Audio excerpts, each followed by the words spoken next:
Hey, how you doing? This is John and welcome to John's Long Box. Today we're looking at Devilina, the illustrated stories of female-filled fantasy. Okay, this is at Atlas Comics. When I ordered this, I saw there was only 2 issues and I thought it was a comic. I didn't realize it was a magazine. So I already did a video on Morlock 2001 and I talked about the history of Atlas Comics. Short story, Atlas Comics was a response to Marvel Comics. Mark Goodman sold Marvel Comics and then he started up his own company called Atlas Comics. It only lasted 11 months. I don't know, it must have been mismanaged because it started out with great talent and, you know, the ideas were a little wonky. But they would do everything that Marvel was doing. So Marvel made magazines, so Atlas made magazines. So here it is. This is one of their attempts at a magazine. Cover's okay as far as I'm concerned. All right, let's open it up. Get some jewelry. Let's look at the indicia. Marvel Devilina Volume 1, Number 1, January 1975, 6 times a year. Okay, publishers Martin Goodman and Charles Goodwin. Charles Goodwin, better known as Chip Goodwin, that was his son. When Martin Goodman sold Marvel Comics, he had like a verbal agreement that they were going to have his son Charles like take the job as like the publisher, boss, whatever it is. And it was never honored. So some people say that he started Atlas Comics as revenge. Other people said he just was doing what he already knew how to do, run a comic book company. But look at, so, you know, publish it. He knows. Jeff Rovid. Who is Jeff Rovid? Jeff Rovid was one of the editors for Warren magazines for like Creepy and Eerie. They're gone at this point, you know. So he's getting some good talent, and you know, Martin Pascal writer, Gabe Levy, you know, these are all talented writers. So there we go. You know, you can't really say anything bad. So here's some letters talking about like well, there's no letters. This is an article about the magazine itself. I'm just going to skip that. Who really cares? So here we have the splash page of Satan's Domain. So this is Devilina. So this is her first appearance. I think it's one of her only 2 appearances. I don't know if anybody ever brought it back. If you know, maybe she's available. So who knows? All right. So this is her talking about her story. That's Devilina. You know, that's a devil. I love when they have that type of devil. So in the beginning. Oh Jesus, something's wrong with me today. I'm all jumpy. All right, so too much coffee, and yet I'm tired. All right, so in the beginning, you know, here's Satan, Lucifer, who's rebelling against God, and there's a big old battle in heaven, and he turns into the devil, and he's thrown into the darkest pits of hell. But lo and behold, that's the devil's mother. You know, you didn't know about her from the Bible. So here are the heavens wept for the son of perdition, cast down to hell with his treacherous angels. Who is this quiet lady following him with the babe in her arms? He goes, Sephora, Satan, your mother. I was too ashamed to stay in heaven. So this is Satan's mother. I don't know. That, you know, I wasn't there, so I don't know. So she's leaving heaven because she's embarrassed. And Satan's just like, yeah, my mother. So this is the one person he's not going to torture or anything. And what's that? This is your sister. This is your sister Devilina.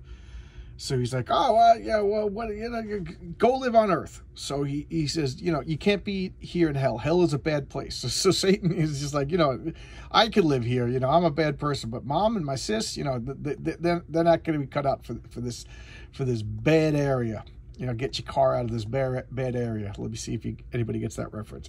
So he sets her up in this spooky old house. You know, and when Devilina grows up, I'll talk to her. But you know, when she can handle all the evil. So she grows up. They kind of stop talking about Mom. Sephora leaves. And Devilina, she's a little weird. You know, when she touches things, sometimes when she's angry, things turn to ash. But, you know, she grows up to be hot. You know, diaphanous gowns, luxuriating in beds, you know, with cobwebs. You know, this looks like this is what I picture Brian Bau's house looks like. Brian Bau, the writer and an artist of Wolf and Batsy. This is like his house on his day off when he's doing art. So that his mother's like, oh yeah, so she's back in the story. So this is what you turned 18 years old and boing, little horns just appeared on her head. You know, some people go through puberty. Devilina gets horns on her head, and she's telling her birthright. You know, you know, I didn't just name you Devilina because I was a weird lady. I named you Devilina because you're the devil's sister. And look through this mirror and you'll see your heritage. And she's like terrified.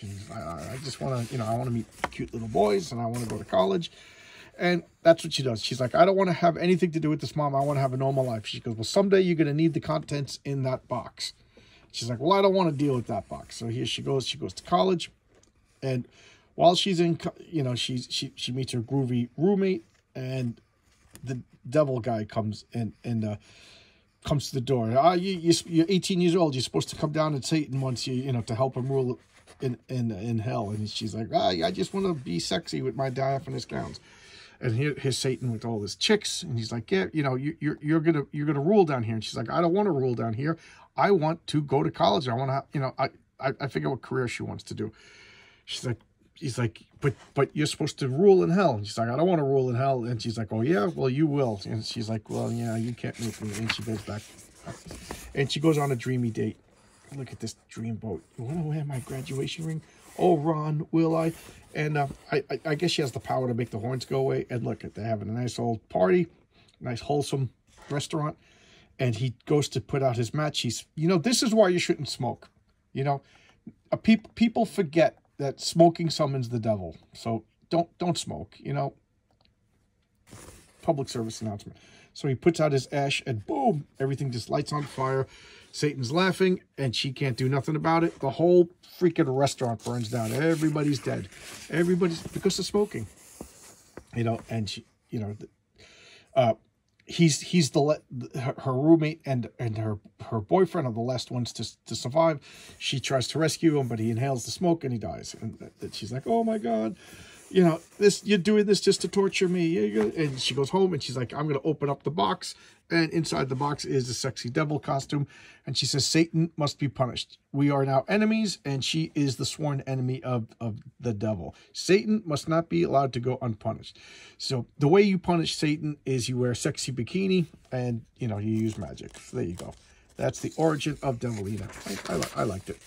The last tomb of Nefertiti. So I really like this art. So this is Gabe Levy, art by Pablo Marcos. Pablo Marcos did a lot of work for Marvel. I think I know him better as an inker, but he did a lot of work for Marvel. Great artist. So these two guys are. So here's a little story about this queen of Egypt. She lived. She died. She got sick, and her father, in order to protect her, mummified her alive, and put her in the tomb, and then hoped that he would come up with the cure for the illness. So there she is, you know, wearing a sexy bikini, wrapped in bandages. So now these two archaeologists, 5,000 years later, they find the tomb, and he's like, oh look, we found this tomb of this Nefertiti, and we gotta, you know, now we gotta X-ray it. He's like, what do you mean X-ray it? He's like, we can't just open it up, you know. It could be damaged, you know. It hasn't been exposed to air in 5,000 years. He's like, I'm not waiting. I want the money now, you know. And he's like, well, we'll get the money. Boom, and he gets murderized. So he's just like, I'm opening it up. So he's going in. He sees the tomb. He opens it up, and have you ever seen a sexier mummy? Sexy mummy chick. She's like, wow, hubba hubba, look at this. This is great. This is great. So now he's you know, thinking about the past times, and now going back to her when she was alive. I was, you know, again telling the story about how she was sick, and you know, other people got entombed, mummified, and then he's like, no, it can't be. You're ill too. So what he does is they wrap her up while she's still alive, and hopefully she'll revive one day when they have a cure for the illness. So now she's waking up, and he's just like checking out all the gold and everything, and whoa, what's going on? And there she is, sexy mummy chick. And what does she do? She murderizes him, and then falls on top of him. And, well, she doesn't murderize him. She's actually reaching out to him. I you know, being silly. And she falls on top of him, and he's like, what's going on? What's going on? She can't be dead. She succumbed to his illness. She succumbed to her illness and died. And now he has the illness, and he dies. You know, a lot of these horror comics are just like modern morality tales. So here's an ad of Atlas Comics. This is drawn by Ernie Colin. They showed this ad in I think it was Morlock 2001. And here's the full of it. This is Scorpion, who later Howard Chaykin brought him over to Marvel, and he became a Dominic Fortune. So, you know, people took their creations elsewhere. And this is Lady of the Sea. This is a really creepy story. Really creepy story. So, I don't know. I just like this. So here we have this mermaid. Look at the face. Okay, let's look at the credits. Gabe Levy, art by Leo Duranova. And I don't think I know that name, Duranona, but I should know him. It's excellent. Excellent artwork. I really do like it. It's just very, very moody, but look at her face. Very creepy. But at the same time, she's like feminine and sexy, but creepy. You know, that's what you want. So she's sitting on the dock, and as her, you know, just like Splash, her legs turn into her whatever fishness turns into legs. Her fish sticks turn into legs, and now she grabs. I love this. A blanket just appears, or a dress just appears, and she goes into a bar. And this is the days of yore, or olden days, or yesteryear. I forget which one of those time frames it is. So it's either yesteryear, the olden days, or yore, I forget.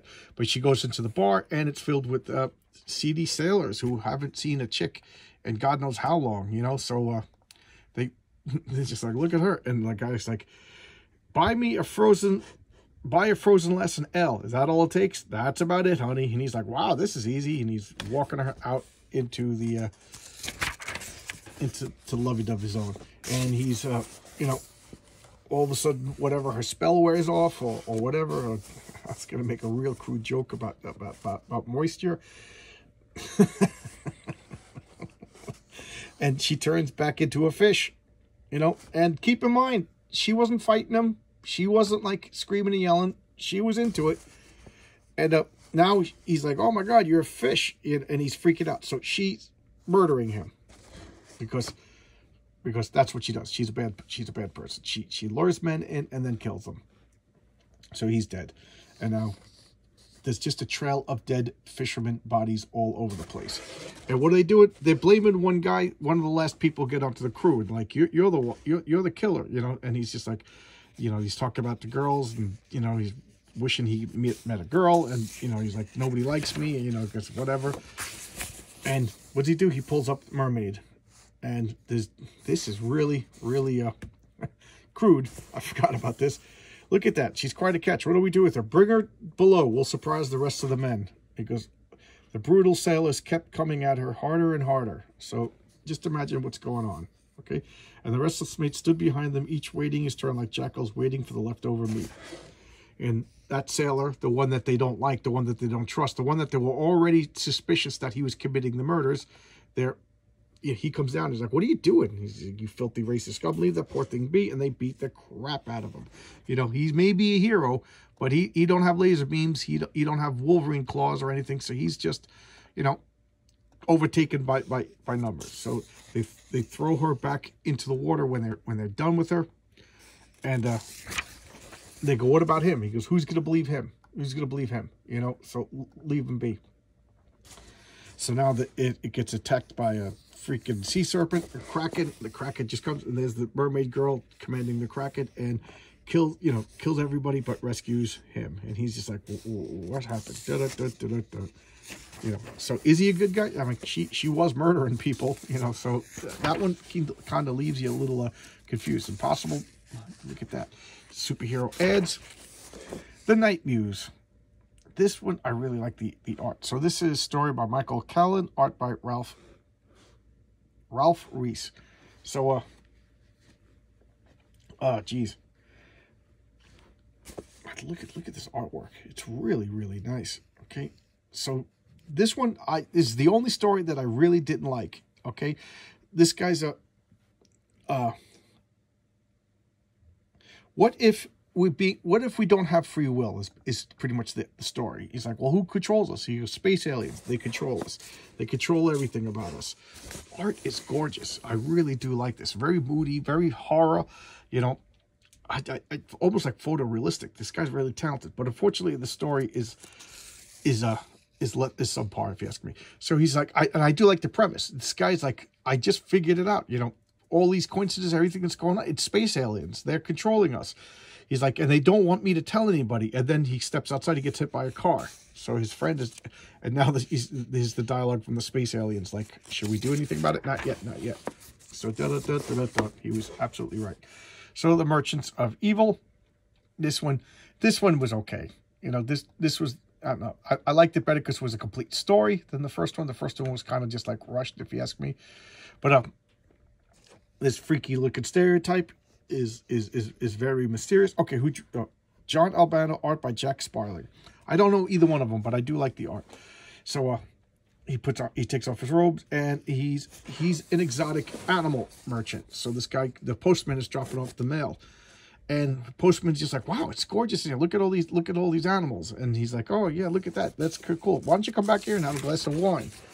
He's like, well, that smells like, yeah, here's some wine. And he drinks the wine, and here he is drinking the wine. And what happens? It causes him to de-evolve, and he turns into a rare monkey. So he turns into ash, and then the ash bubbles up, and then he turns into a monkey, a bald ukar monkey. They're quite rare. So what does he do? He casts these spells, and he divines like what you would devolve into. So he doesn't do it to just anybody. So if you walk into a store, 9 times out of 10, you'd walk out with the pet, whatever, exotic pet. But once in a while, he knows that you have some sort of genetic trigger, and you turn into something that he could use. So enter Vavavoom girl over here. She's like, wow, look at this. And he's like, that girl is like an exotic bird. So he's checking out his spells, and she turned into one of these cool looking birds. However, the next day, the boyfriend shows up, and he just starts beating the crap out of the stereotype. She's like, move it. So this stereotype's beating up that stereotype, and he brings him to the back room, and he pulls out a gun. And of course, he's just like, before you kill me, let's have a glass of wine. Yeah, because that's not suspicious. So the Italian stereotype says to the Asian stereotype, yeah, okay, I'll have some wine. And then cut to the next scene. He's going upstairs to his apartment. He lives above the exotic animal place, and he's gonna wash up after the beating. And then he comes down, and he didn't have time to prepare which spell of what the guy was gonna turn into. He opens the door. He's a saber-toothed tiger. And here we got some Bruce Lee. Filmed on his vampire lovers. Being the victim of a female vampire could leave hair in your blood. From Twins of Evil. So these are interesting. Twins of Evil. I think I see the evil twins in this picture. What about you? What do you guys think? Is those the evil twins? And this is Lust for a Vampire. This is like I don't know, maybe the space aliens that are controlling my life are telling me to see this movie, because I've seen Brian Bao talk about this movie on Twitter. Somebody else mentioned it at work, which was really bizarre, and now I'm seeing this. So maybe I got to see Lust for a Vampire. Okay, Lust for a Vampire. And now we're going to go to the last story, which is just a retelling of, this is Martin Pascoe, art by Leo, so excellent art. This is just a retelling of Shakespeare's The Tempest. So I'm not going to really go through this. This is just a little, just read Shakespeare. It's not like it's really cool art. I really like the interpretations of the monsters, and just so cool, But we're literate here. We all know Shakespeare, and all The Tempest. And here we got, Tales of the Sorceress. So there's Devilina. What is that? More Thrilling Adventures and Sea Monkeys. Great ad. That's one of my favorite ads. And the next issue of Devilina. There we go. Right? There we got some Devilina over there. And now we're going to do some Kung Fu and some Karate. And there's the back cover. So, I like this. The second issue I'm having a hard time tracking down. I found a couple on eBay, but I'm not paying the eBay premium, for this. As much as I like it, I'm hoping I could find it someplace else for cheaper. But anyway, there you go. Just 2 issues. Atlas Comics magazine, and I thought it was fun. It was worth it. I bought it by this was like $6. I found it for like $6. It's got this little crease over here, but what are you gonna do for $6 for this old magazine? New magazines are $6. And I did enjoy it, but I thought it was going to be a comic book, but whatever. I'm crazy that way. So there you go. That's today's video. I don't mean to do videos this late, but just work has been crazy, and I had an appointment after work, so it's just going to go up real late today. And then tomorrow I'm probably going to do a board game video. So keep the requests coming, and I have a few requests that I got to go dig out the comics. I'll probably dig them out this weekend. All right, thanks a lot. See you. Bye bye.